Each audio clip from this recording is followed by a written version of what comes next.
Olá, gente, tudo bem? Seja bem-vindo à sua aula virtual de História. Vamos juntos, então, à página de estudo desta videoaula. Vamos nessa. Bom, gente, sejam bem-vindos à página de estudos.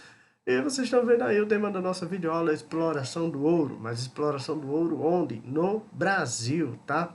Então, nós vamos ver como é que ocorre a descoberta do ouro no nosso país, tá certo? E todas as características das primeiras descobertas, por exemplo, como se deu as primeiras minerações, a primeira, digamos assim, retirada do ouro do nosso território. Nós vamos ver tudo isso nesta videoaula, tá bom? As primeiras descobertas. Em meados do século XVII, Portugal vivia uma crise econômica devido à queda internacional do preço do açúcar. Lembrando que o açúcar era o principal produto de exportação que nós tínhamos no Brasil desde o século XVI, tá? Então nós vamos estar em qual período do tempo aí? Final do século XVII, tá? Entre 1693 e 1695, ó, final do século XVII, os bandeirantes paulistas encontraram os primeiros vestígios de ouro de aluvião, tá? Ouro de aluvião, vai mostrar mais para frente, mas é basicamente aquele ouro que você vai na beira do rio, passa a peneira, a bateia e peneira, e as pepitas, as pedras de ouro acabam saindo junto com o cascalho, tá bom? Escravos africanos, especialistas na mineração, foram utilizados na exploração do ouro, tá? Muitos escravos que eram trazidos para cá iam exclusivamente trabalhar na mineração e também iam trabalhar lá na produção do açúcar. Guerra dos Emboabas. A tensão entre paulistas que descobriram as jazidas e os portugueses vindo de outras partes da colônia do reino, os chamados Emboabas, leva a essa guerra. É a guerra pela posse, digamos assim, do ouro. Quem era o dono do ouro de verdade? Os paulistas que vão descobrir, os bandeirantes, ou os portugueses que vieram para cá? Porque quando a notícia da descoberta do ouro chegou lá em Portugal, muita gente que não queria vir antes, porque não tinha tanta riqueza no Brasil, acabou vindo. Então vai dar confusão, tá? A tensão aumentou quando os portugueses começaram a controlar o abastecimento de mercadorias para a região das Minas, tá? Após vários confrontos armados entre paulistas e emboabas, o conflito teve fim em 1709, sem vencedores. O conflito acabou terminando, estagnando ali, sem ter um vencedor. Nem os paulistas, nem os emboabas conseguiram nada com isso, tá? Então, nessa pintura aqui, nós temos a representação da Guerra dos Emboabas, tá? A representação de como se deu esse conflito entre paulistas e forasteiros. Os forasteiros eram chamados de emboabas, tá bom?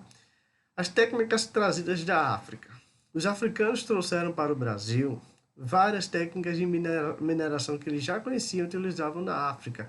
A África, por sinal, é o berço de grandes jazidas de ouro, de diamantes e por aí vai. Em alguns cantos da África, claro. Eles também introduziram no Brasil ferramentas como a bateia, que eu falei anteriormente, e o almocafre, tá? O ouro retirado das margens dos rios era chamado ouro de aluvião. Era bem fácil essa mineração do ouro de aluvião, porque você basicamente ia com a sua peneirinha, sua bateia, tirava os cascalhos, as pedrinhas lá do rio, girava, balançava para que o cascalho mais pesado saísse e as pepitas de ouro ficassem, tá bom? Utilização da bateia e do almocafre. Vamos dar uma olhada aí como é que é. Utilização das bateias no dia de hoje. Essa aqui é uma bateia moderna, digamos assim, mas ao peneirar o ouro ela acaba ficando retida aqui nesse fundo e as pedras maiores saem. E aqui é a ferramenta chamada almocafre, que servia também para minerar ouro no Brasil. Extração do ouro de aluvião. Nós temos aqui uma imagem onde tem um rei e vários escravos estão minerando. Estão, digamos assim, com a bateia, com o almocafre, então fazendo a mineração, processo de mineração, tá bom? O ouro escondido nas rochas. Inicialmente achou-se fácil o ouro no Brasil de forma de aluvião. Ia lá no rio, na região que possivelmente daria ouro, passava a peneira, beleza. Mas com o tempo esse ouro começou a escassear. Então começou-se a procurar também nas rochas. Começou-se a cavar as minas. Vamos ver. Além do ouro de aluvião, havia também o ouro escondido nas rochas, cuja exploração demandava escavações de Grupiara, que seria as escavações dentro da terra, cavando minas dentro da terra.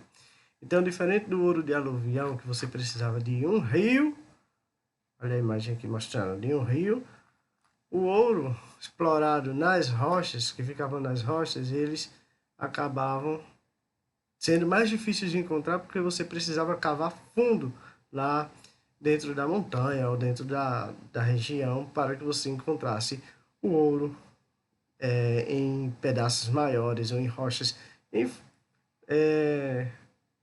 formas maiores, tá? De formatos maiores, é isso que eu quero dizer, tá? Então, gente, era isso, essa primeira parte da nossa videoaula, como se deu a descoberta, quem descobriu, como eram as formas de exploração do ouro. Na próxima videoaula nós vamos ver como se dava a administração do ouro, quem administrava, para onde o ouro do Brasil ia e quem ficava com essas riquezas e como ela era repartida, tá? Nós vamos ver esses detalhes na próxima videoaula. Eu agradeço a atenção de todos e todas que me assistiram. A gente se vê na próxima videoaula. Um abraço a todos. Valeu, gente. Tchau.